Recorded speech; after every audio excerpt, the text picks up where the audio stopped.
Hello friends, इस वाले video में हम जो आरआरबी जितने भी रेलवे के प्रीवियस ईयर पेपर हुए हैं जिसमें जीके के जितने भी पेपर बने हैं उसका क्या करेंगे, हम डिस्कस करेंगे। ठीक है, तो बेसिकली इस वाले वीडियो में हम हिस्ट्री की डिस्कस करेंगे। ठीक है, तो इसमें हम हिस्ट्री पढ़ेंगे, फिर आने वाला वीडियो में ज्योग्राफी देखेंगे, देन पॉलिटी वगैरह 3 सब्जेक्ट देखेंगे, तीनों सब्जेक्ट। ठीक है, तो बेसिकली ये जो बुक है मेरे पास, ये है यूथ कंपटीशन टाइम की बुक।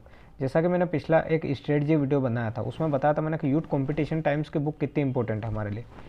ठीक है, तो ये उसी बुक का सॉल्यूशन है। इसमें जो है हमारे ग्रुप डी एग्ज़ाम, एनटीपीसी जो 2016 में हुई थी, आरआरबी जेई की जो फर्स्ट स्टेज है, आरपीएफ एसआई, इनके क्या है, सभी के क्या दे रखे हैं, ये दे रखे हैं हमारे पास, सभी के क्या दे रखे हैं, प्रीवियस ईयर पेपर दे रखे हैं, और वो भी किस हिसाब से दे रखे हैं, टॉपिक वाइज।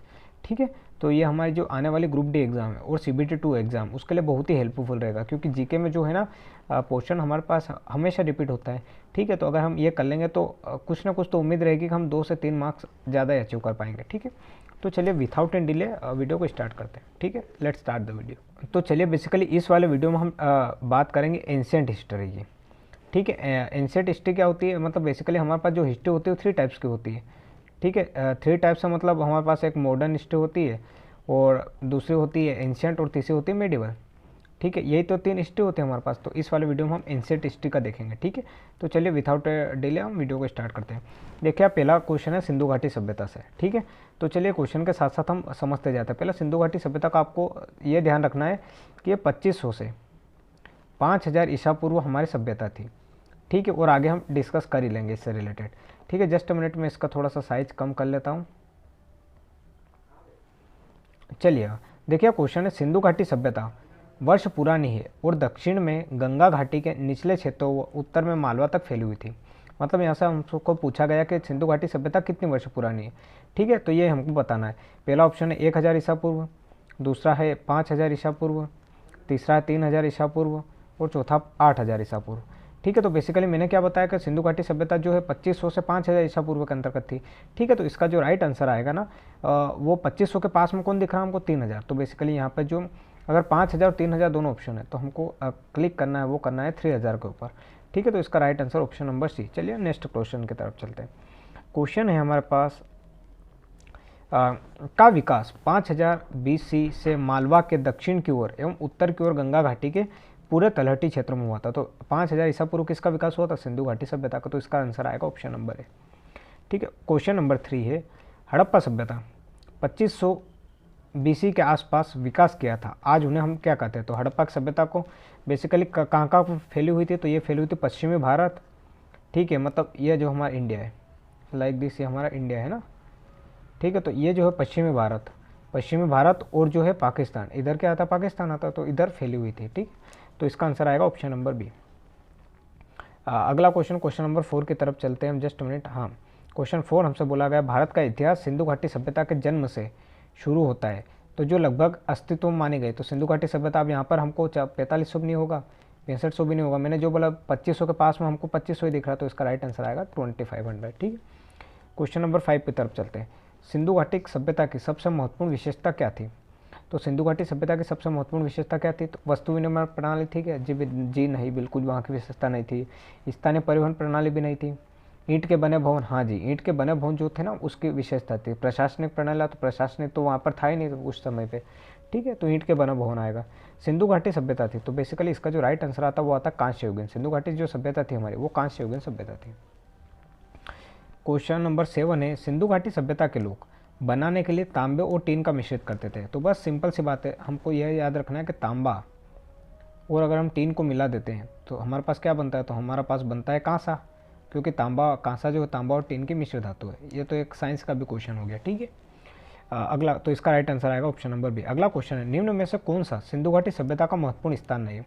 देखिए, सिंधु घाटी सभ्यता में एक हड़प्पा आता है, बिल्कुल आता है, अगर थ्योरी आपने पढ़ रखे तो इजीली कर सकते हो। कालीबंगा भी आता है, मोहनजोदाड़ो होता है, लेकिन आजमगढ़ जो होता है सिंधु घाटी सभ्यता का नहीं माना जाता। ठीक है, तो इसका आजमगढ़ राइट आंसर आएगा। चलिए क्वेश्चन नंबर 9 की तरफ चलते हैं। मोहनजोदड़ो नाम का अर्थ होता है। तो देखिए, मोहनजोदड़ो का अर्थ क्या होता है, मृतकों का टीला या मुर्दों का टीला बोल सकते हैं अपन।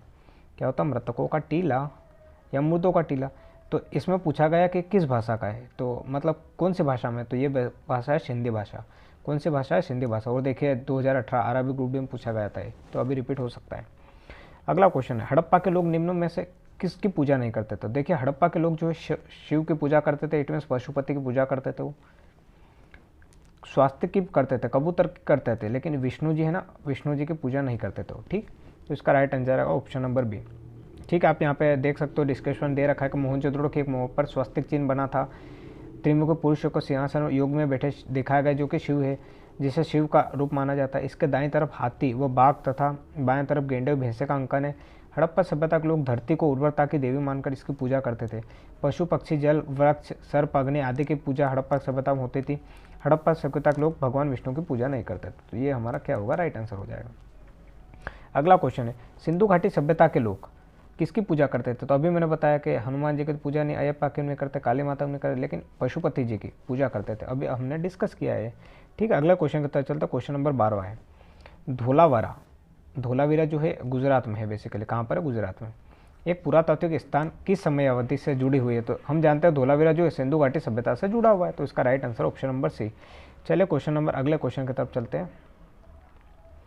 ठीक है, तो बेसिकली हमारा जो सिंधु घाटी सभ्यता है, कौन सा? सिंधु इंडस वैली सिविलाइजेशन, वो कंप्लीट हो गया। टोटल 12 क्वेश्चन जो है इसमें प्रीवियस ईयर में पूछे गए थे।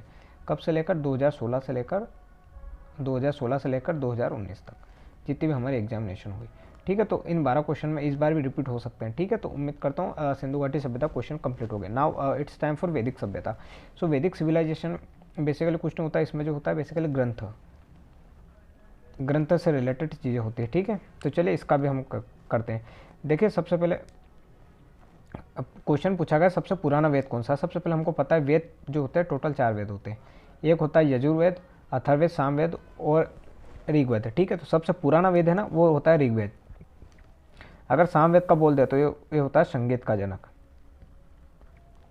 सामवेद में क्या करते हैं? संगीत की बात करते हैं। ठीक है, अगला क्वेश्चन है हमारे पास, ऋग्वेद में ऐसे मंत्र हैं जिनमें अप्रामाणिक भजन शामिल है। तो ऋग्वेद में टोटल 1028 मंत्र बोल दो या 1028 सूक्त बोल दो, एक ही बात है। टोटल ऋग्वेद में 1028 सूक्त है। इनको जरूर याद कर लीजिए क्योंकि जो है ना ये हमारे ग्रुप डी देखिए 2018 में पूछा गया है ये पेपर। ठीक है, तो ये रिपीट हो सकता है। ऋग्वेद में 1028 मंत्र अभी हमने डिस्कस किया। अगला क्वेश्चन, निम्न में से कौन सा वेद जादू, अनुष्ठान और वशीकरण के बारे में बताता है? ठीक है, देखिएगा अथर्ववेद जो होता है ना, अथर्ववेद ये किससे? जादू से संबंधित होता है, जादू टोना से संबंधित अथर्ववेद। और यजुर्वेद होता है, यजुर्वेद किससे होता है? ये औषधि होता है, औषधि बोल लो या चिकित्सा से संबंधित होता है, चिकित्सा से। ठीक है, तो बेसिकली वशीकरण की बात हो रही है यहाँ पर, तो यहाँ पर कौन सा आएगा हमारा? ये आएगा अथर्ववेद। ठीक है, तो इसका राइट आंसर आ जाएगा अथर्ववेद। अगला क्वेश्चन है, निम्न में से कौन से वेद में संगीत का वर्णन है? अभी मैंने डिस्कस किया सामवेद के अंदर संगीत का वर्णन है। अगला क्वेश्चन है, यजुर्वेद में यजुर का अर्थ क्या होता है? तो देखिए यजुर का अर्थ क्या होता है? बेसिकली बलिदान होता है। क्या होता है? बलिदान होता है। ठीक है, अगला क्वेश्चन है, किस वेद में बीमारियों को उपचार दिया गया? तो अभी हमने डिस्कस किया जो बीमारियों का उपचार है वो कौन सा? यजुर्वेद के अंतर्गत है हमारा। ठीक है, सॉरी माफ कीजिए, जो बीमारियों का उपचार है वो हमारा अथर्ववेद के अंतर्गत आएगा। ठीक है, अथर्ववेद के अंतर्गत बीमारियों का उपचार है। अगला, भारत का राष्ट्रीय आदर्श वाक्य सत्यमेव जयते, सत्य की हमेशा विजय होती है, किस प्राचीन भारतीय शास्त्र से उद्धृत है? तो हम जानते हैं सत्यमेव जयते किससे लिया गया? ये लिया गया मुंडोपनिषद से। ठीक है, अगला क्वेश्चन है, निम्न में से किस उपनिषद में वसुधैव कुटुंबकम, जो हम वर्ड यूज़ करते हैं ना वसुधैव कुटुंबकम, तो ये किससे लिया गया है? तो बेसिकली ये जो लिया गया है महाउपनिषद से लिया गया है। किससे? महाउपनिषद से क्या लिया गया? वसुधैव कुटुंबकम।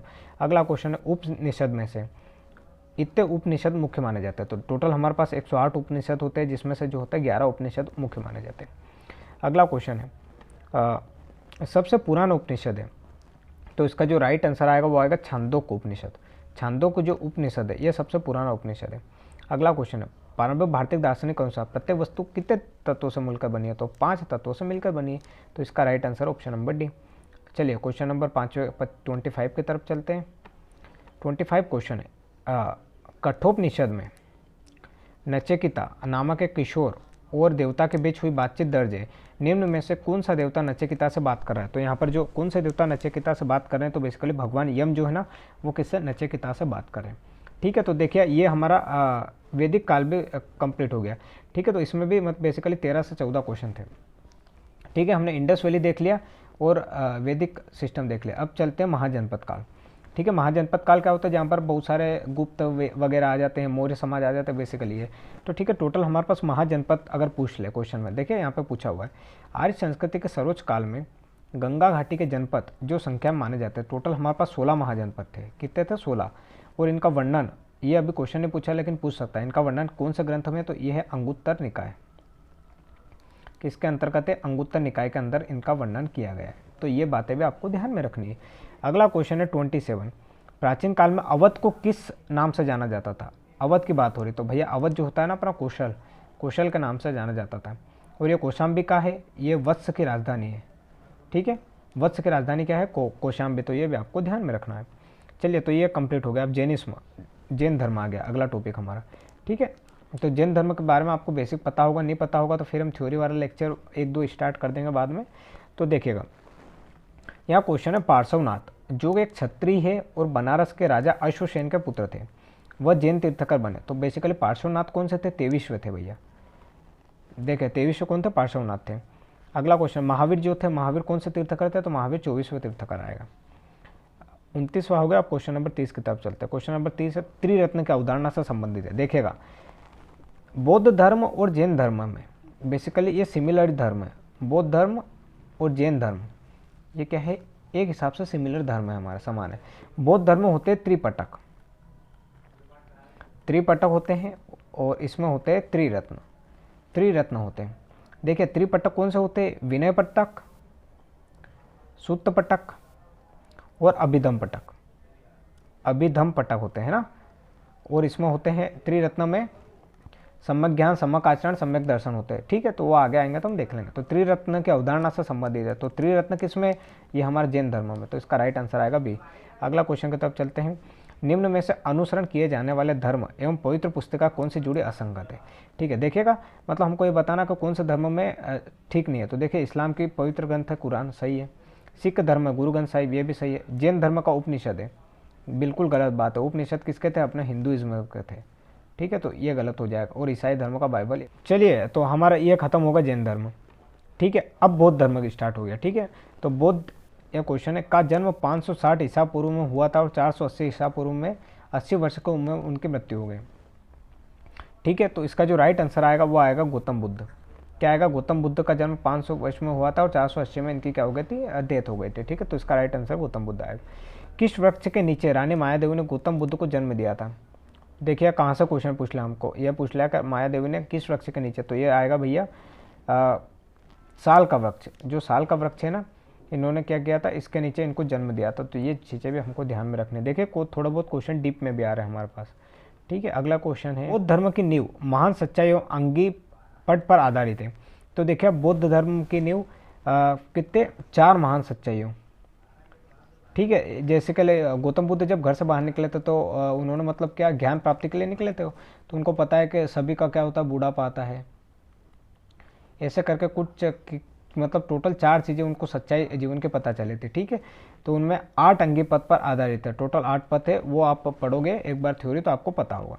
देखिए यहाँ पे लिख रखा है भगवान बुद्ध के 4 आर्य सत्य। दुख, संसार में दुख है, दुख का कारण है, ठीक है, दुख का निवारण है और दुख निरोधपति, ऐसा करके कुछ लिख रखे हैं। ठीक है, निम्न में से कौन सा भगवान बुद्ध की 4 महान सच्चाइयों में से नहीं है? देखिएगा, संसार दुखों का घर है, तो ये तो सही बात है।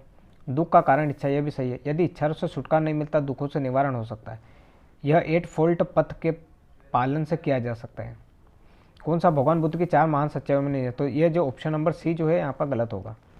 ठीक है, क्योंकि यदि इच्छाओं से छुटकारा नहीं मिलता, दुखों से निवारण हो सकता है, ऐसा बात नहीं है भैया। त्रिपिटक अभी मैंने बताया था, त्रिपिटक कौन से धर्म के? तो यह बौद्ध धर्म के। और त्रिरत्न आ जाता है जैन धर्म का आ जाता है। अगला आता है त्रिपिटक उपदेशों का सबसे पहला संग्रह है, तो यह है बौद्ध धर्म का। चलिए अगला क्वेश्चन है गौतम बुद्ध ने अपना प्रथम प्रवचन कहाँ दिया था? तो गौतम बुद्ध ने अपना पहला प्रवचन दिया था सारनाथ में। और पूछ ले सबसे ज़्यादा कहाँ पर दिया था? तो वो दिया था श्रावस्ती में। कहाँ पर दिया था? श्रावस्ती में। चलिए 38 क्वेश्चन हो गए। अब चलता है 39 क्वेश्चन पर। गौतम बुद्ध को ज्ञान कहाँ पर प्राप्त हुआ था? तो बेसिकली गौतम बुद्ध को ज्ञान जो हुआ था वो बोध गया के अंतर्गत प्राप्त हुआ था। ठीक है, अगला क्वेश्चन है बौद्ध ग्रंथों का अध्ययन करने के लिए विजयवाड़ा में कौन सा चीनी विद्वान रहा था? तो देखिए बौद्ध ग्रंथ का पढ़ने के लिए जुआन छांग, कौन से जुआन छांग जो है वो चीनी विद्वान रहे थे, जुआन छांग। ठीक है, अगला क्वेश्चन की तरफ चलते हैं। बोध गया किस भारतीय राज्य में स्थित है? तो बिहार में, हमको पता है बिहार में बोध गया स्थित है। ठीक है, गौतम बुद्ध ने अपने उपदेशों में जनसाधारण की भाषा का प्रयोग किया है, तो पाली भाषा को उन्होंने कौन से प्रयोग किया है अपने उपदेशों में। ठीक है, अगला क्वेश्चन है, गौतम बुद्ध ने अपना पहला उपदेश कहाँ पर दिया था? तो अभी मैंने बताया पहला उपदेश उन्होंने सारनाथ में दिया और सबसे ज़्यादा दिया श्रावस्ती में। ठीक है, तो ये क्वेश्चन बहुत बार पूछे हैं भैया, तो ये आपको पढ़ने हैं। ठीक है, चलिए 44 क्वेश्चन की तरफ चलते हैं। 44, जातक कथाओं में के जन्म, जस्ट मिनट, जातक कथाओं में के जन्म और उनके पूर्व जीवन का वर्णन मिलता है। तो बुद्ध के जो जातक कथा है ना, वो बुद्ध किससे, बौद्ध धर्म से संबंधित है। ठीक है, अगला क्वेश्चन, जैन धर्म और बौद्ध धर्म के उदय में भारत में ईसा पूर्व शताब्दी में धार्मिक अशांति देखी गई थी। तो देखिए बेसिकली 6ठी शताब्दी में जैन धर्म और बौद्ध धर्म के उदय हुए थे, तो वहाँ पे धार्मिक अशांति देखी गई थी। अगला क्वेश्चन है, गौतम बुद्ध की माँ का नाम क्या था? तो महामाया, हम सभी को पता है क्या नाम था, महामाया। ठीक है, अगला, बौद्ध धर्म में दिए गए आचार के नियम और पंचशील सिद्धांत के नाम से जाने जाते हैं। तो अष्टांग मार्ग, अभी 8 नियम दिए थे ना उन्होंने, तो अष्टांगिक मार्ग के नाम से जाने जाते हैं। ठीक है, ये यहाँ पे लिखा है, देखिएगा। अगला क्वेश्चन आता है, वास्तुकला में मुख्य रूप से चैत्य, विहार, स्तूप और स्तंभ होते हैं। तो बेसिकली ये किससे संबंधित है? तो बौद्ध से संबंधित है। अगला क्वेश्चन आता है, बौद्ध तीर्थ स्थान दांत का मंदिर कहाँ पर है? देखिए 2017 एनटीपीसी में कौन सा क्वेश्चन पूछा गया, दांत का मंदिर, तो ये श्रीलंका के अंतर्गत, श्रीलंका के अंतर्गत कौन सा दांत का मंदिर है। अगला क्वेश्चन है, बौद्ध संरचना धम्मेक स्तूप कहाँ पर स्थित है? तो धम्मेक स्तूप जो सारनाथ के अंदर, सारनाथ के अंदर क्या है, धम्मेक स्तूप है। ठीक है, अगला क्वेश्चन है, बोरोबुडूर बौद्ध मंदिर कहाँ पर स्थित है? कौन सा, बोरोबुडूर। तो बोरोबुडूर जो है इंडोनेशिया के अंतर्गत है। ठीक है, तो ये चीज़ें भी हमको ध्यान में रखनी है। ठीक है, जहाँ यह मानते हैं कि भगवान बुद्ध ने अपना पहला उपदेश दिया था, उस स्मारक का नाम बताए, और जिसे seat of the Holi Buddha, seat of the Holi Buddha भी कहा जाता है। तो पहला उपदेश हमने बताया कि कहाँ पर दिया था, इन्होंने सारनाथ में दिया था, धम्मेक स्तूप भी कहा जाता है, धम्मेक स्तूप सारनाथ में। अगला क्वेश्चन है हमारे पास 53वां क्वेश्चन, जस्ट मिनट, ये लास्ट क्वेश्चन है बुद्ध धर्म का। निम्न में से कौन सा एक बुद्ध की शिक्षाओं का संग्रह है? तो अभी मैंने बताया त्रिपिटक, त्रिपिटक जो है ना बुद्ध की शिक्षाओं का संगठन है। ठीक, कौन से, त्रिपिटक। ठीक है, तो ये हमारा बौद्ध धर्म कंप्लीट हो गया। पारसी और यहूदी धर्म की तरफ चलते हैं। तो देखिएगा इससे बहुत कम क्वेश्चन पूछे जाते हैं, आप छोड़ भी सकते हैं, पर कोई बात नहीं, हमारे पास लिखा हुआ तो कर लेते हैं। भारत का एक धर्म जोरोस्ट्रियन मुख्य रूप से किस राज्य में पाया जाता है? तो ये बेसिकली कौन से राज्य में आएगा, ये महाराष्ट्र के अंतर्गत आएगा। ठीक है, अगला क्वेश्चन है, नीचे शब्दों के 4 युग्म दिए गए हैं, जिनमें से 3 किसी तरह से एक समान है और एक युग्म भिन्न है। कौन सा युग शेष से भिन्न है? देखिएगा, तोरा यहूदी, मंदिर हिंदू, ये तो सही है। त्रिपिटक बौद्ध, ये भी सही है। अब इन दोनों में कन्फ्यूजन है, तोरा यहूदी, अवेस्ता पारसी। ठीक है, तो बेसिकली 2 मिनट रुकिएगा। त्रिपिटक, अच्छा ये जो है ना इनके ग्रंथ है, त्रिपिटक जो है ग्रंथ है, अवेस्ता पारसी ग्रंथ है, तोरा जो यहूदी का ग्रंथ है, लेकिन मंदिर ग्रंथ नहीं है। मंदिर तो क्या है, स्थान है। ठीक है, तो इसका राइट आंसर आ जाएगा ऑप्शन नंबर डी। अगला, जंत अवस्था किताब लिखित है, तो ये किसने के समय में लिखी गई थी? ये किसमें, पारसी धर्म में। जंत अवस्था जो किताब है वो पारसी धर्म से जुड़ी हुई। ठीक है, सॉरी जैन अवस्था है ना, जंत अवस्था। ठीक है, यहूदी किस धर्म का पालन करते थे? तो यहूदी जो है ईसाई, इसमें यहूदी धर्म का पालन करते थे। ये अरबी जय 2019 में पूछा गया। तो देखिए बहुत ही सिंपल सा क्वेश्चन था। अगला क्वेश्चन है 58 क्वेश्चन है, निम्न में से कौन सा यहूदी धर्म से संबंधित है? तो यहूदी धर्म में तोरा है। ये चीज़ें हमको याद रखनी है। ठीक है, क्वेश्चन, तो मौर्य साम्राज्य में पहला क्वेश्चन है, सम्राट अशोक ने बौद्ध धर्म के आदर्शों के प्रचार के लिए धर्म प्रचारकों को दूर दराज के स्थानों पर भेजा, ताकि लोग भगवान बुद्ध की शिक्षाओं द्वारा अपने जीवन को प्रेरित कर सकें। इन धर्म प्रचारकों में उनका पुत्र और उनके पुत्री भी शामिल थे। तो भैया उनके पुत्र महेंद्र और संघमित्रा कहाँ पर गए थे? ये गए थे श्रीलंका के अंतर्गत गए थे ना। इसका बौद्ध धर्म का प्रचार करना, अगर आपको पता हो थ्योरी, तो इसका right answer option number C. अगला क्वेश्चन है, निम्न में से कौन से राजा संघमित्रा और महेंद्र वर्मन के पिता थे? तो अभी मैंने बताया ये जो थे ये थे अशोक हमारे, संघमित्रा और महेंद्र के पिता थे। ने धर्म विजय, धार्मिक कथा द्वारा विजय की नीति विकसित की। तो ये किसने कही थी? ये अशोक ने। अशोक ने जब कलिंग का वार हुआ था ना, उसके बाद तो फिर धर्म के ऊपर चलने लग गए थे। ठीक है, अशोक के शासनकाल की सबसे महत्वपूर्ण घटना कलिंग आधुनिक युग में पर विजय थी। ठीक है, जो उनके जीवन का एक महत्वपूर्ण परिवर्तन सिद्ध हुआ। तो अशोक के शासनकाल की सबसे महत्वपूर्ण घटना कलिंग आधुनिक युग में पर विजय थी। ठीक है, तो उन्होंने मतलब किस पर विजय प्राप्त कर ली थी? ओडिशा। क्या आएगा? ओडिशा आएगा, बिहार नहीं आएगा, ओडिशा आएगा। चलिए क्वेश्चन नंबर 63 की तरफ चलते हैं। अशोक ने के युद्ध के दौरान बाद उपदेशों को अपना लिया था। तो अशोक का अंतिम युद्ध था कलिंग का युद्ध, उसके बाद उन्होंने उपदेश को अपना लिया था। प्रसिद्ध कलिंग युद्ध ने सम्राट अशोक को युद्ध छोड़ने और बौद्ध धर्म अपनाने के लिए प्रेरित किया था। यह युद्ध उड़ीसा में कब लड़ा गया था? कलिंग युद्ध उड़ीसा में लड़ा गया था। तो यह लड़ा गया था 261 ईसा पूर्व। ठीक है, 261 ईसा पूर्व में लड़ा गया था। क्वेश्चन नंबर 65वां है, चंद्रगुप्त का पुत्र मौर्य साम्राज्य के सिंहासन पर बैठने वाला दूसरा शासक बना। तो ये बेसिकली कौन था? देखेगा, पहला तो था अशोक, फिर था बिंदुसार। तो इसका राइट आंसर आ जाएगा बिंदुसार आएगा। ठीक है, सम्राट अशोक का पुत्र था जो मौर्य वंश से संबंधित था। तो सम्राट अशोक का कौन सा पुत्र थे? तो इसका जो राइट आंसर आएगा वो आएगा बिंदुसार। बिंदुसार अभी ऊपर डिस्कस किया। सम्राट अशोक किसके उत्तराधिकारी थे? तो ये जो थे ना उत्तराधिकारी चंद्रगुप्त मौर्य के उत्तराधिकारी, बेसिकली बिंदुसार के उत्तराधिकारी थे। ठीक है, अगला क्वेश्चन है, सम्राट अशोक ने पत्थर के स्तंभों और पत्थर के तख्तों पर अपने आदेश उत्कृत करवाकर अपने राज्य के प्रमुख स्थानों पर स्थापित किया ताकि लोग तदनुसार आचरण कर सके। तो बेसिकली 14 थे, 14 आदेश उन्होंने लिखे थे। ठीक है, अगला क्वेश्चन है, महान सम्राट अशोक किस वंश के थे? तो ये थे मौर्य वंश के अंतर्गत आते हैं। किसके? मौर्य वंश के अंतर्गत आते थे। अगला क्वेश्चन है, मौर्य साम्राज्य की राजधानी थी। तो भैया मौर्य साम्राज्य की पाटलिपुत्र राजधानी थी। कौन सी थी? पाटलिपुत्र राजधानी थी। ठीक है, यह राजधानी कौन लेके आया था? तो ये राजधानी जो लेके आया था वो आया था वसुमित्रा।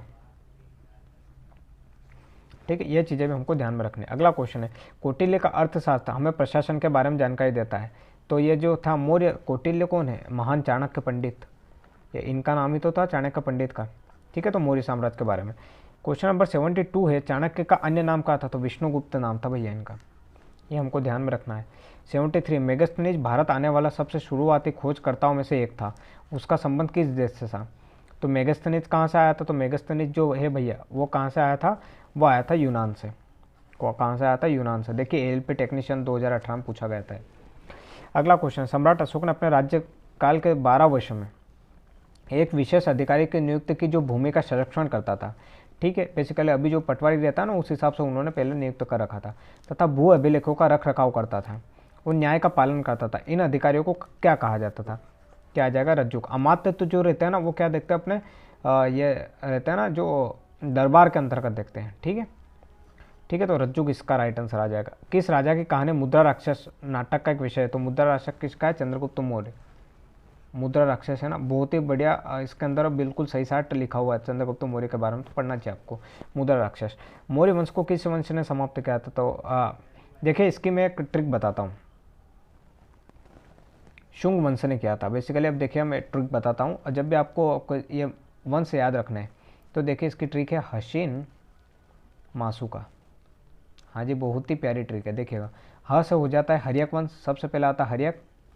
मगध राजवंश का क्रम है, फिर आता है शिशुनाग वंश मतलब नागवंश, फिर आता है नंद वंश जो कि घनानंद वाला था, फिर नंद के बाद आता मौर्य वंश, फिर स से आता सुंग वंश, सुंग, और क से आता है कण्व वंश। ठीक है, तो हमसे पूछा है मौर्य को किन्होंने समाप्त किया था? सुंग वंश ने समाप्त किया था। ठीक है, तो मौर्य वंश का अंतिम शासक कौन था? तो बेसिकली बृहदत्त था। ठीक है, बृहदत्त जो है इसका अंतिम शासक माना जाता है। ठीक है, तो ये हमारा जो हो गए मौर्य साम्राज्य तक कंप्लीट हो गया। अब मौर्योत्तर काल मतलब मौर्य के बाद वाले भी कुछ क्वेश्चन है हमारे पास, चलिए उनको डिस्कस कर लेते हैं। कनिष्क किस वंश से संबंधित थे? तो कनिष्क जो थे कुषाण वंश से संबंधित थे। ठीक है, अगला क्वेश्चन है, कनिष्क वंश का सम्राट था। तो कनिष्क जो था कुषाण वंश का सम्राट था। कुषाण राजाओं में सबसे मशहूर थे जो कुषाण राजवंश में तीसरे शासक थे। तो कुषाण में बेसिकली जो है ना अपने कौन सा कनिष्क जो है ना सबसे मशहूर थे। ठीक है, अगला क्वेश्चन है, ईसा पूर्व शताब्दी की शुरुआत में कुषाणों ने भारत की उत्तर पश्चिम सीमा पर अपना अधिकार स्थापित किया था। तो पहली ईसा पूर्व की पहली शताब्दी की शुरुआत में। ठीक है, देखिए आप ग्रुप डी में थोड़ा थोड़ा कितने डीप से क्वेश्चन पूछे जा रहे हैं, तो हमको ध्यान रखना है। उड़ीसा के उदयगिरि से हाथी गुम्फा शिलालेख कलिंग के राजा ने लिखा था। ठीक है, तो कलिंग किसने लिखा था? खारवेल ने लिखा था।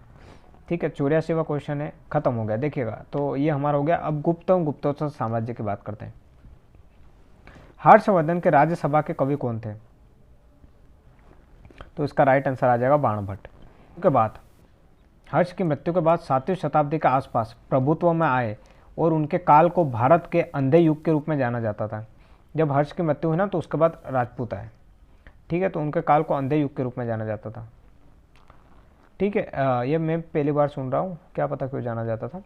देखिएगा, चंद्रगुप्त द्वितीय ने गुप्त साम्राज्य का ईस्वी में गुजरात तक विस्तार कर लिया था।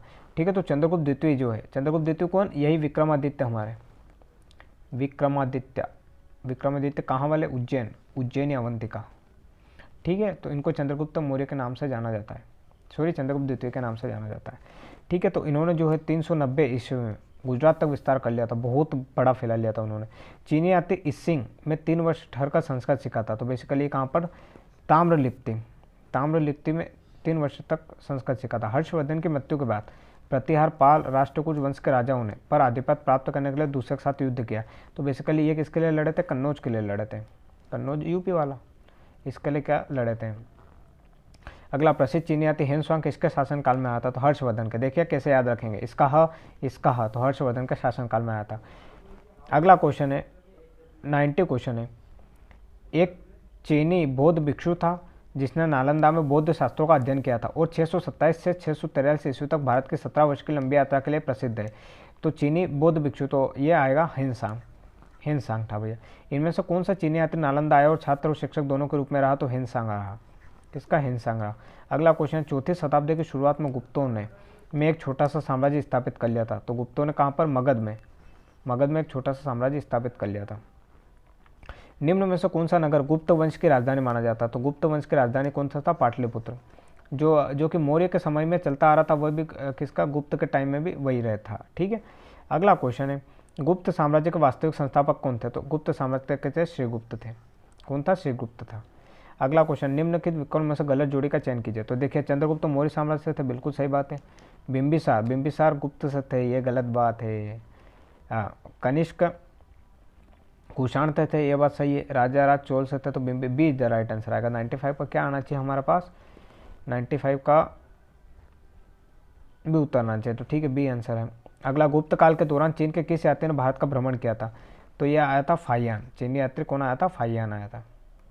ये कब आया था, ये आया था चंद्रगुप्त द्वितीय के टाइम पे, मतलब विक्रमादित्य के टाइम पे आया था, विक्रमादित्य के टाइम पे आया था। चलिए दोस्तों, अब अगला टॉपिक है हमारा दक्षिण भारतीय राजवंश।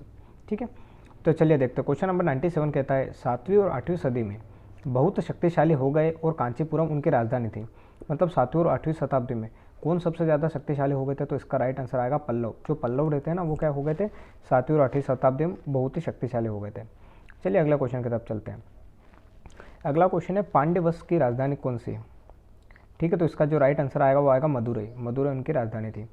चलिए देखिए, ये भी ग्रुप डी 2018 पूछा गया था।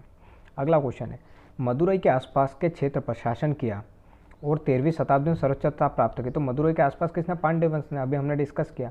ठीक है, चलिए अगले क्वेश्चन की तरफ चलते हैं।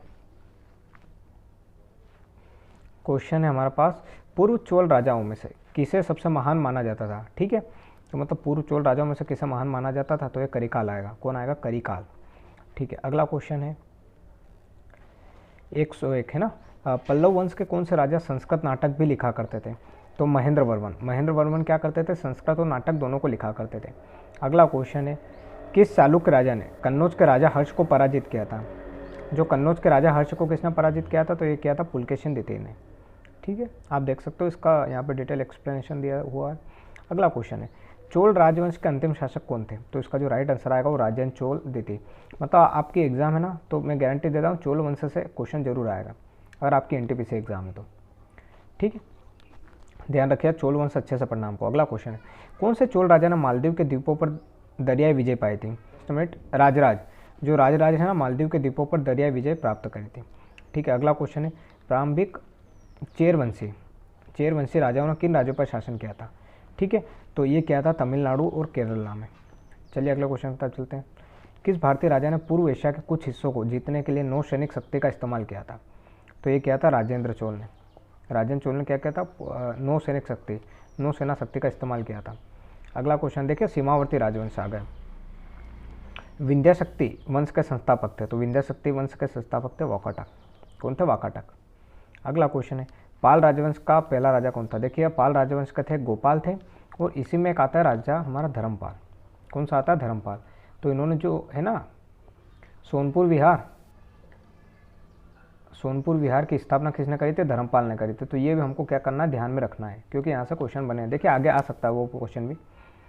हाँ, इनमें से कौन सा राजवंश दक्षिण भारत से समृद्ध नहीं था, तो देखिएगा पांडव सातवाहन पल्लव तो थे, लेकिन पाल राजवंश था ना, वो दक्षिण से संबंधित नहीं था। अगला क्वेश्चन, प्राचीन कालीन साहित्य, उस समय मतलब साहित्य और कैसा था, तो उससे रिलेटेड। तो देखा इंडिका किसने लिखी थी, हमको पता है मेगास्थनीज ने लिखी थी, चंद्रगुप्त मौर्य के शासनकाल में आए थे। अगला आता है इंडिका किसने लिखी, देखिए इंडिका ये लिखी थी मेगास्थनीज ने। अगले क्वेश्चन की तरफ चलते हैं। तमिल कवि कंबन ने निम्न में से किस ग्रंथ के तमिल संस्करण का संकलन किया था, तो कंबन का किसने किया था, रामायण में। शने निम्न में से किसने प्राचीन भारत में मृच्छकटिका पुस्तक संकलित की, तो मृच्छकटिका किसने लिखी थी, शूद्रक ने लिखी थी। ये ध्यान रखना, इस इंपॉर्टेंट बुक में ये भी क्वेश्चन पूछा जा सकता है कि मृच्छकटिका किसकी पुस्तक है, तो ये पुस्तक है शूद्रक की। अगला क्वेश्चन है, प्राचीन भारत में कल्हण द्वारा निम्न में से कौन सी पुस्तक लिखी गई थी, तो कल्हण ने लिखी थी राजतरंगिणी। कौन सी लिखी थी, राजतरंगिणी। ये क्या करती, कश्मीर का जो इतिहास है उसके बारे में वर्णन किया है इसमें, ठीक है। अगला क्वेश्चन है, देखिए यहाँ पे हर्षचरित में बाणभट्ट लिखा था, ये भी इंपॉर्टेंट है। राजतरंगिणी कल्हण ने लिखा था, मुद्रा राक्षस विशाखदत्त ने लिखा था, ठीक है। अगला क्वेश्चन है, संगम काल के महाकाव्य शिल्पादिकारम और मणिमेखले किस भाषा में लिखे गए हैं, ठीक है। तो इसका राइट आंसर आएगा तमिल भाषा में लिखे गए हैं। कौन सी भाषा में, तमिल में। अगला क्वेश्चन है, निम्न में से किसने संस्कृत नाटक मुद्रा राक्षस लिखा, तो अभी मैंने बताया विशाखदत्त ने मुद्रा राक्षस लिखा था। अगला क्वेश्चन है, निम्न में से कौन सा प्राचीन ग्रंथ पांचवा वेद भी कहा जाता है। देखिए हमारे पास 4 वेद तो हमने डिस्कस कर लिए, ऋग्वेद, यजुर्वेद, सामवेद, अथर्ववेद, लेकिन पांचवा वेद जो होता है ना, वो महाभारत को कहा जाता है। किसको, महाभारत को। निम्न में से किसने रघुवंशम संकलित किया था, तो रघुवंशम किया था, रघुवंशम, कुमार संभवम, ये किसने किया था, कालिदास जी ने किया था। अगला क्वेश्चन है, पंचतंत्र का लेखक कौन है, तो पंचतंत्र जो विष्णु शर्मा को माना जाता है। किसको माना जाता है, Vishnu Sharma is the right answer. अगला क्वेश्चन है, पंचतंत्र दत्त कथाओं किसके द्वारा रचित मानी जाती है, तो विष्णु शर्मा के द्वारा। इसका एग्जाम में क्वेश्चन बहुत ही बनता है पंचतंत्र का, तो याद रखिएगा आप। अगला क्वेश्चन, निम्न में से किसने भारत के प्राचीन ग्रंथ नाट्य शास्त्र को लिखा था, तो नाटक शास्त्र कौन है, मुनि ने लिखा था, भरत मुनि ने, ठीक है। अगला क्वेश्चन है, प्राचीन संस्कृत व्याकरण पुस्तक अष्टाध्यायी, अष्टाध्याय किसने लिखा था, तो ये लिखा था पाणिनि ने। किसने लिखा था, पाणिनि ने लिखा था। अगला क्वेश्चन है, पंच सिद्धांत का बृहस्पतिता और सांख्य सिद्धांत, तो ये किन्होंने दिया था, ये दिया था वराहमिहिर जी ने। किसने, वराहमिहिर जी ने, तो ये भी याद रखना है। तिरुकुलम नामक प्रसिद्ध ग्रंथ के संकलनकर्ता कौन थे, तो ये थे तिरुवल्लुपुरम। नाम से एक्सपर्ट है, तिरु है, तो यहाँ पे तिरुवल्लुपुरम कर सकते हैं, ठीक है। चलिए अगला, किस शाखा संबंधित, तो बेसिकली ये जो है ना आयुर्वेद से संबंधित शाखा थे हमारे, ये चरक मुनि जो थे इससे, ठीक है, ये हमको पता होगा। अगला क्वेश्चन है 126, सुश्रुत को, तो भैया भारतीय शल्य चिकित्सा के जनक माना जाता है सुश्रुत। कौन माने जाते हैं, सुश्रुत भारतीय शल्य चिकित्सा के जनक, मतलब जो होता है ना ये अपना टाँके वगैरह लगाते हैं, ये सबसे पहले सुश्रुत ने ही चालू किया था, ठीक है।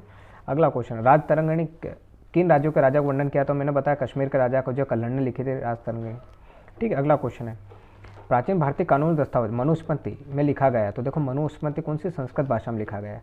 कौन सी, संस्कृत भाषा में। अगला क्वेश्चन है, निम्न में से कौन सा साहित्य संस्कृत में नहीं है, देखिएगा ये तिरुकुल्लम अभी मैंने बताया, ये कौन सी भाषा में, तमिल भाषा में था, ठीक है। बाकी राजतरंगिणी, मेघदूत, रत्नावली, ये तीनों क्या है, संस्कृत में। अगला क्वेश्चन, इनमें से कौन सा एक भारतीय गणितज्ञ थे, देखिएगा तो भास्कराचार्य जो थे हमारे भारतीय गणितज्ञ थे, ठीक है।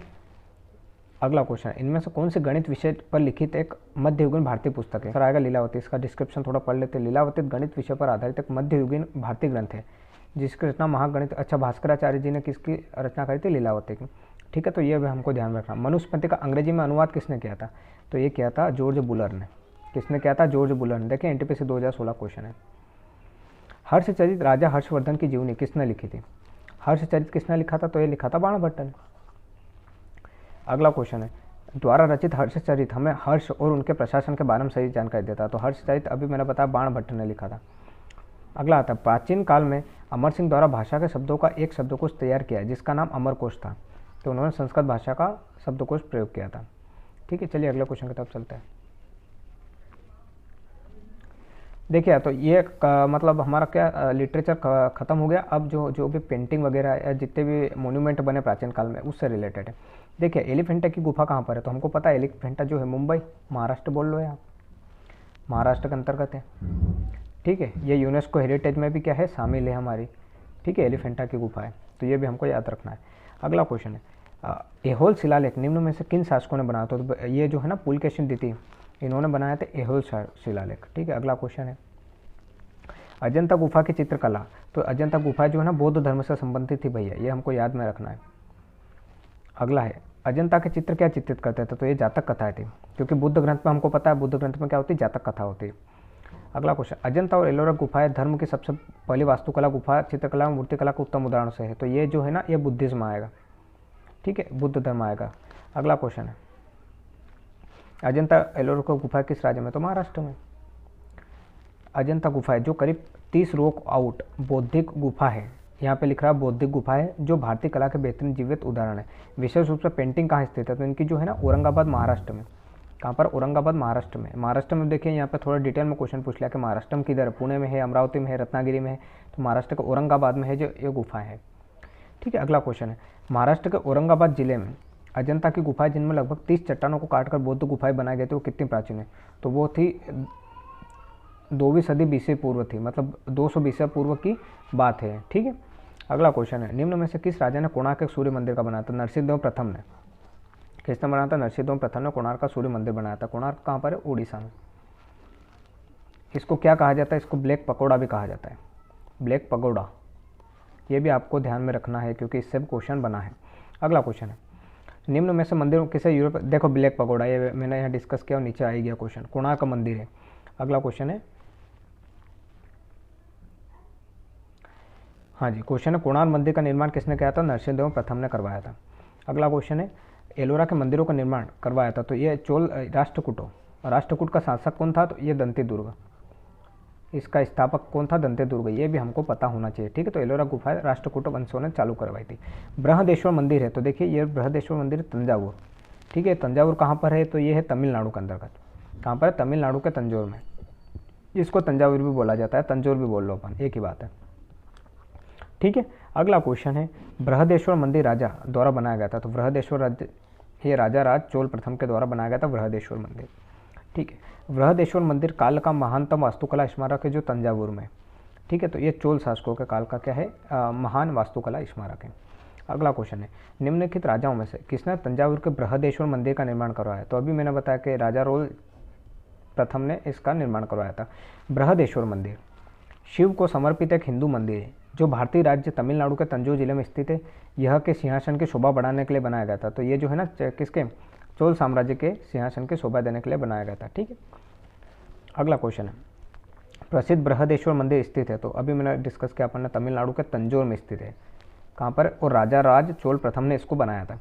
अगला क्वेश्चन है, बृहदेश्वर मंदिर किस प्रकार की सामग्री में बनाया गया था, तो ये जो ग्रेनाइट है ना, ग्रेनाइट से बनाया गया था, ये भी आपको ध्यान में रखना। संगमरमर से क्या बनाया था अपना, ये बनाया ताजमहल, क्या बना है, ताजमहल संगमरमर से बना हुआ है। अगला क्वेश्चन है, चोल राजा शानदार मंदिरों के निर्माता थे जिन्होंने तंजावुर में मंदिर बनाया था, तो तंजावुर में कौन सा, बृहदेश्वर मंदिर बनवाया था। अगला क्वेश्चन है, पुरी के जगन्नाथ मंदिर का निर्माण किसने किया था, तो अंतरवर्मन चोडगंग, छोड़ भी सकता हूँ आप इस क्वेश्चन को, 2014 बाद नहीं पूछा गया, तो ये अंतरवर्मन चोडगंग ने बनवाया था। अगला क्वेश्चन, प्रसिद्ध सोमनाथ मंदिर कहाँ पर है, हमको पता गुजरात के अंदर है सोमनाथ, यहाँ पर ही मोहम्मद गजनी ने 17 बार क्या किया था, आक्रमण किया था, ठीक है। अगला क्वेश्चन, सोमनाथ मंदिर भारत के पश्चिमी तट पर स्थित है, तो ये गुजरात में। अगला क्वेश्चन है, चलते 159 की तरफ चलते हैं हम, जस्ट मिनट, ठीक है। क्वेश्चन है, निम्न में से विमल शाह द्वारा निर्मित संगमरमर का मंदिर कौन सा है, तो जो दिलवाड़ा मंदिर है, दिलवाड़ा कहाँ पर, राजस्थान के अंदर, ये जो है संगमरमर का है, और ये किसके लिए प्रसिद्ध है, जैन मंदिरों का निर्माण बेसिकली, ठीक है। अगला, ये ओंकारेश्वर जो है ये मध्य प्रदेश के अंदर है, एमपी के अंदर है, खंडवा में, ये भगवान शिव के लिए प्रसिद्ध है। और बृहदेश्वर अभी हमने डिस्कस किया, ये कहाँ पर, तमिलनाडु के अंतर्गत है, ये भी भगवान शंकर का है, ठीक है। चलिए, आदिनाथ जो है ये भी एक जैन मंदिर ही है। चलिए अगला क्वेश्चन की तरफ चलो, जो है ना हमारे एनटीपीसी में अभी मंदिर से भर भर के क्वेश्चन आया, तो हमको मंदिर से भी पढ़ना पड़ेगा। बौद्ध गुफाओं के लिए प्रसिद्ध कार्ले किस राज्य में स्थित था, देखिए बौद्ध गुफा के लिए प्रसिद्ध कार्ले, तो अभी हमने बताया कि महाराष्ट्र के अंदर कहाँ पर था, औरंगाबाद, कहाँ पर, औरंगाबाद महाराष्ट्र। बौद्ध गुफाएं थे ना, एलोरा और एलिफेंटा गुफा है, ठीक है। कार्लो की बौद्ध गुफाएं किस राज्य में स्थित है, तो ये महाराष्ट्र के अंतर्गत, महाराष्ट्र को औरंगाबाद में। अगला क्वेश्चन है, बौद्ध गुफा में सबसे अच्छी संरक्षित गुफा काल्य है जो निम्न में से कौन से राज्य में, देखिए महाराष्ट्र में, ठीक है। बौद्ध गुफा से बहुत क्वेश्चन आते हैं भैया। मध्य प्रदेश में स्थित वैश्विक विरासत भीमबेटका प्रसिद्ध है, तो भीमबेटका किसके लिए प्रसिद्ध थी, पाषाण आश्रय के लिए, रॉक शेल्टर के लिए, ठीक है, रॉक शेल्टर के लिए ये भीमबेटका हमारी प्रसिद्ध थी। अगले क्वेश्चन की तरफ चलते हैं 164। भीम बेटिका गुफा है कितनी साल पुरानी? तो ये 30,000 साल पुरानी हमारी भीम बेटिका गुफा है मध्य प्रदेश के होशंगाबाद में। आगे चलते हैं। भीम बेटिका कहाँ पर स्थित है? तो अभी हमने डिस्कस किया मध्य प्रदेश के अंदर ये स्थित है। खजुराहो मंदिर वास्तुकला के किस प्रकार को उजागर करता है? तो खजुराहो मंदिर जो बना था ये नागर शैली में बना था। ठीक है, किसकी शैली में बना था? नागर शैली में। किस वंश ने 10वीं और 11वीं शताब्दी में प्रसिद्ध खजुराहो मंदिर का निर्माण किया था? तो चंदेल शासकों ने खजुराहो मंदिर का निर्माण किया था और ये किस लिए प्रसिद्ध है? कदेरिया महादेव। कौन से महादेव? कदेरिया जो महादेव है उनके लिए ये प्रसिद्ध है। कौन सा? खजुराहो मंदिर। ठीक है, तो आपको ये भी याद रखना है। खजुराहो के स्मारक कहाँ पाए जाते हैं? तो ये अभी हमने डिस्कस किया है। कहाँ पर? मध्य प्रदेश के अंदर। हनमकोंडा शहर में स्थित एक ऐतिहासिक हिंदू मंदिर 1000 स्तंभ 1000 पिलर टेम्पल का निर्माण द्वारा करवाया गया था। तो रुद्रदेव के द्वारा इसका निर्माण किया गया था। ये भी एनटीपीसी 2016 में पूछा गया है। ठीक है, अगला क्वेश्चन है हमारे पास, दिल्ली के अशोक स्तंभ बने वैज्ञानिकों को अचंभित कर रखा है क्योंकि यह मौसम की सभी अनिश्चितताओं को झेलता है और उसमें न तो जंग लगती है और न ही संचारित होता। वह धातु से बनाया गया था। ठीक है, तो बेसिकली ये कौन सी धातु से बना था? लोहा से बना हुआ था। ठीक है, कौन सा? दिल्ली का अशोक स्तंभ। ठीक है, तो हमको ये भी ध्यान में रखना है। अगला क्वेश्चन है, मीनाक्षी मंदिर हमको पता है कहाँ पर है? तमिलनाडु के अंतर्गत। वो रहता है ना, आपने वो मूवी देखी होगी कौन सी, जिसमें वो शाहरुख खान जो रहता है दीपिका पादुकोण को उठा के चलता है, वो वाली मूवी है चेन्नई एक्सप्रेस। उसके अंदर जो मंदिर होता है वो हमारा मीनाक्षी मंदिर ही रहता है। अगला क्वेश्चन, महाबोधि मंदिर यह किससे? बौद्ध से संबंधित है। यह महान जागृति मंदिर एक बौद्ध मंदिर है जो बिहार में, क्योंकि बिहार में किसका जन्म हुआ? तो गौतम बुद्धा। इसका गौतम बुद्धा का बर्थ प्लेस है बिहार। महाबोधि मंदिर संकुल भगवान बुद्ध से संबंधित 4 पवित्र स्थलों में से एक है। तो महाबोधि का है बिहार के अंतर्गत है। अगला, उस स्मारक का नाम बताइए जिसमें 9 हिंदू मंदिरों की प्रभावशाली श्रृंखला के साथ साथ एक उत्कृष्ट प्रतीक के साथ एक जैन पवित्र स्थान विरूपाक्ष का मंदिर भी शामिल है और बांगलकोट कर्नाटक में स्थित है। ठीक है, तो ये आएगा पटक्कल में स्मारकों का समूह। कहाँ पर आता है? पटक्कलों में स्मारकों का समूह आता है। अगला क्वेश्चन है हमारे पास 175 क्वेश्चन। चलते हैं आगे। निम्न में से किस राजा ने गंगेकोटा चोलापुरम मंदिर का निर्माण करवाया था? तो राजेंद्र चोल प्रथम ने कौन सा? गंगेकोटा चोलापुरम का मंदिर का निर्माण करवाया था। अगला क्वेश्चन है 176। निम्न में से कौन सी गुफाओं की खुदाई राजा खारवेल द्वारा की गई थी? तो खडंगिरी की जो गुफा है वो राजा खारवेल के द्वारा की गई थी। निम्न में से किस साम्राज्य के दौरान चेन्नाकेशवा मंदिर का निर्माण किया गया था? तो ये किया गया था होयसल। ठीक है, ये कुछ अजीब सा क्वेश्चन है, मेरे को पहली बार दिख रहे हैं, लेकिन ये हमारे एग्जाम में पूछे गए हैं तो हमको ये तो प्रिपेयर करना पड़ेगा। ठीक है, विख्यात सांची स्तूप किसने बनवाया था? तो अभी सभी को पता है, तो हमारा अशोक ने सांची का स्तूप बनवाया था। ठीक है, अगला क्वेश्चन है, तमिलनाडु स्थित महाबलीपुरम में इमारतों का समूह किया था? तो पल्लव द्वारा किसने इमारतों का समूह निर्माण किया था? अगला क्वेश्चन, शोर मंदिर कहाँ पर स्थित है? तो शोर मंदिर ये हमारा स्थित है महाबलीपुरम के अंदर, शोर मंदिर हमारा स्थित है। चलिए अगला क्वेश्चन की तरफ चलते हैं। अगला क्वेश्चन है, कांचीपुरम में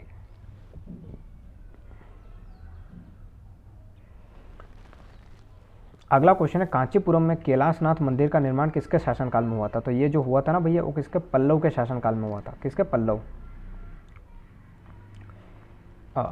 अगला क्वेश्चन है, तांत्रिक योगिनी पंथ का मूल स्थान माना जाता है? तो ये उड़ीसा को माना जाता है। किसको? उड़ीसा को। अगला क्वेश्चन है, गंधार कला एक बौद्ध दृश्य कला शैली जिसका विकास प्रथम शताब्दी में हुआ था, व्यापक तौर पर के साम्राज्य में हुआ था? तो गंधार जो है कुषाण के शासनकाल में हुआ था।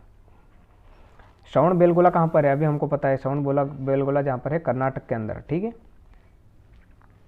अगला है, वह ऐतिहासिक जगह चुने जो ग्वालियर मध्य प्रदेश में स्थित है? तो देखिए गोलकुंडा कुला तेली, तो गोलकुंडा नहीं होगा, रानी लक्ष्मीबाई की समाधि। हाँ, तो ये इसका राइट आंसर आएगा ऑप्शन नंबर बी। रानी लक्ष्मीबाई की जो समाधि है ना वो ग्वालियर के अंदर है। अगला क्वेश्चन, 12वीं शताब्दी में काकतीय राजाओं द्वारा बनवाया गया जिसे 14वीं शताब्दी में कुतुब शाही राजवंश द्वारा पुनर्निर्मित किया गया था? तो गोलकुंडा का किला। ठीक है, अगला क्वेश्चन है, राजपूत राजवंश। ठीक है, राजपूत डायनेस्टी देखते हैं। दिल्ली स्थित जंतर मंतर का निर्माण महाराजा द्वारा करवाया गया था? तो दिल्ली में जो जंतर मंतर है वो कौन से महाराजा ने बनाया था? तो ये बनवाया था जयपुर के जयसिंह द्वितीय ने। जयसिंह द्वितीय ने इसका निर्माण करवाया था। महाराजा सवाई जयसिंह द्वारा निर्मित जंतर मंतर क्या है? तो इसका जो राइट आंसर आएगा वो आएगा ऑप्शन नंबर डी, खगोली वेधशाला है। क्या है? खगोली वेधशाला। सवाई जयसिंह द्वारा जंतर मंतर यह है खगोली वेधशाला। ठीक है, कितने शहरों में महाराजा जयसिंह ने जंतर मंतर का निर्माण करवाया? तो 5 शहरों में करवाया था, जिसमें एक तो हमारा जयपुर हो गया, एक हमारा उज्जैन भी आ जाता है, उसी तरह 2-3 शहर और है तो उसमें करवाया था निर्माण। अगला क्वेश्चन है, टावर ऑफ विक्ट्री विजय स्तंभ में स्थित है? तो इसके ऑप्शन देखते हैं हम। तो टॉवर ऑफ विक्ट्री जो है ना भैया वो राजस्थान के अंतर्गत है, क्योंकि यहाँ पर अधिकतर हम राजपूतों की बात कर रहे हैं ना, तो अधिकतर राजपूत जो साम्राज्य था वो राजस्थान के अंदर फैला हुआ था। चित्तौड़गढ़ किस वंश की राजधानी था? तो ये था सिसोदिया। इनमें से कौन गुलाम वंश से संबंधित नहीं था? तो देखिएगा गुलाम वंश इल्तुतमिश, केकुबाद, बलबन। हमीर जो था ना वो गुलाम वंश का संबंधित नहीं था। हमीर जो थे पृथ्वीराज चौहान के वंशज थे, ठीक है। साहित्य के प्रख्यात समर्थक राजा भोज किस वंश से जुड़े हुए थे? तो राजा भोज जो थे परमार वंश से। तो राजा भोज कहाँ के थे? भोपाल, राजा भोज की नगरी भोपाल, ठीक है। तो परमार वंश से जुड़े हुए थे। अगला क्वेश्चन, प्रतिहार राजवंश का संस्थापक कौन था? तो हरिश्चंद्र जो थे प्रतिहार राजवंश के संस्थापक थे। अगला है, निम्न में से किसने माउंट आबू के पास कायादारा गांव में गोरी राजवंश के मोहम्मद गोरी को हराया था? तो मोहम्मद गोरी, तो ये भीमदेव सोलंकी द्वितीय ने किसको? मोहम्मद गोरी को हराया था। चलो प्राचीन काल में जो विविध चीज़ें हैं उससे रिलेटेड मिसलेनियस से भी जो क्वेश्चन पूछते हैं वो देख लेते हैं। भारत नाम भारतीय संविधान में भारत के लिए उपाधि के रूप में प्रयुक्त होता है, ठीक है, जिसका जिक्र भारतीय महाकाव्य में एक भाग में प्राचीन पुराने की सम्राट भरत की कथा के रूप में लिया गया। तो ये जो था ना महाभारत, ठीक है। अगला क्वेश्चन है, नाम ग्रीक भाषा में आया है जिसका अर्थ सिंधु नदी के पार का क्षेत्र है। तो ये आता है भारत। भारत नाम जो ग्रीक भाषा में आया हुआ था। अगला क्वेश्चन है, इंडिया नाम नदी से लिया गया है। तो इंडिया जो है हमारा कौन सी नदी से लिया गया? ये सिंधु नदी से लिया गया है। अगला क्वेश्चन है, प्राचीन काल से ही श्रोप, शेठ, साहूकार, महाजन और खेती के रूप में जाने जाने वाले व्यापारियों का मुख्य व्यवसाय क्या था? तो ये क्या करता था बेसिकली, ये जो थे इनका साहूकार वगैरह, तो ये जो थे बैंकिंग से संबंधित थे। किससे? बैंकिंग से संबंधित।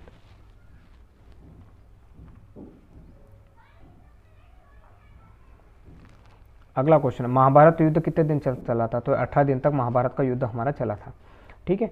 कि अवधारणा अंधविश्वास भरी मान्यताओं पर आधारित है। तो देखिए सोलिटेटर, चेकर, शतरंज, सांप और सीढ़ी जो है ना अंधविश्वास भरी मान्यताओं पर आधारित है। अगला है, सबसे पहले पहिए किससे बने थे?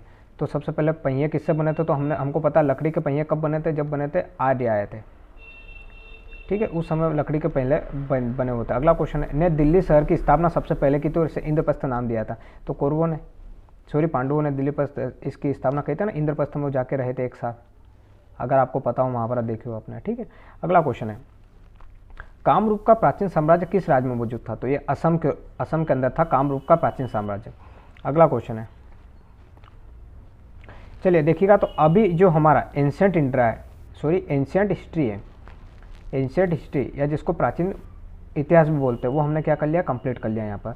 अब जो आने वाले वीडियो में हम क्या करेंगे? मेडिवल हिस्ट्री या मध्यकालीन इतिहास को देखेंगे। तो उम्मीद करता हूँ आपको ये वीडियो समझ में आया होगा। और ये जो मैंने टॉपिक 200 क्वेश्चन है ना इसमें, ये सभी इंपॉर्टेंट हमारे, और हमारे जो अभी आने वाली जो ग्रुप डी एग्जाम है और एनटीपीसी CBT 2 है इसमें से रिपीट होंगे। तो आपको वीडियो 2 से 3 बार रिपीट करके देख लेना, जिससे आपको ये सारे कंसेप्ट क्लियर हो जाए। इसमें कुछ ऐसे क्वेश्चन है जो मैंने पहली बार सुने और आपने भी शायद पहली बार सुने होंगे, तो उनको क्या करना, हमको 1 से 2 बार देखना है, ठीक है। तो चलिए मिलते हैं नेक्स्ट वीडियो में, मध्यकालीन इतिहास के बारे में देखेंगे हम। तब तक के लिए गुड बाय, पढ़ते रहिए, हैव अ नाइस डे।